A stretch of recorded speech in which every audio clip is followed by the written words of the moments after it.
guys, your girl Bella. How are you? As you guys all know, today is Fix My Credit Friday. Now in today's episode, I received a question from Dacia on Instagram, and she wanted to know how she can prepare herself financially to get her first apartment. So I want to first thank her for reaching out to me on Instagram and for allowing me to air her question in today's episode. So I would first recommend to at least plan 1 year in advance for this big move. This will give you time to get your credit and your finances in order, because most landlords, the two things that they're looking at is your credit and your income. So first, start off by running your credit report on annualcreditreport.com. This will give you a free credit report, and you can take a look at it to see if there are any errors or delinquencies. And then you have at least time to address any of the errors or to bring those delinquent accounts up to date. The next thing would be that to make sure you do have adequate proof of income.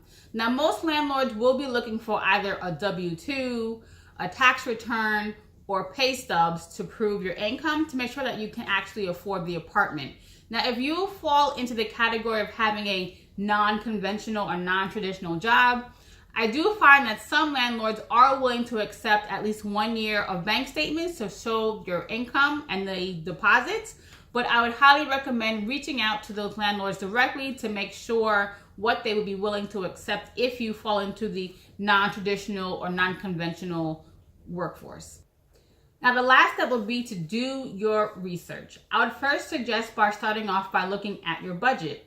What are your current monthly bills, right? So do you have student loans? Do you have car notes? Do you have cell phone? Do you have credit cards, right? So take a look at what your monthly bills are.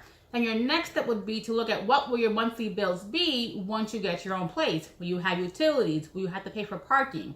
So once you itemize and list all of these costs, then this will give you a realistic view of how much you will have left over to pay for your rent. Then once you see what your budget is for rent, I would suggest going on apartmentfinder.com to take a look at what areas can you afford to live in.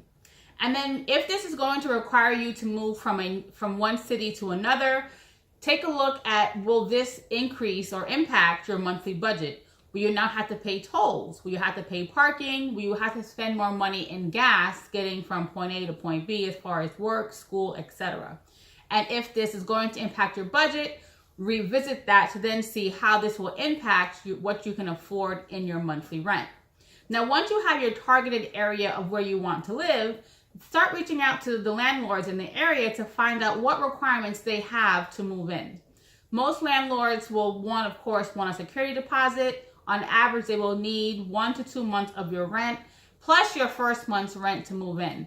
So once you have an idea of what this will cost you to move in, this will give you an idea of how much you need to save, and you have your 1 year in advance or more time frame to start saving.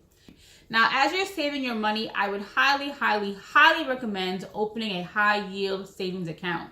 Now, a high yield savings account on average pays about 4 to 10 times interest than the national average savings account. Now, I'm recommending this because at least this way you can earn some money on the funds that you are already going to save for the big move. I personally would recommend either the Capital One 360 savings account or checking out American Express, because they actually do also have a high yield savings account, and I'll put links to those websites in the description box below. All right, so thank you so much, Dacia. I hope this answers your question. Now, if any of you have questions for me, you can reach out to me on my Instagram account.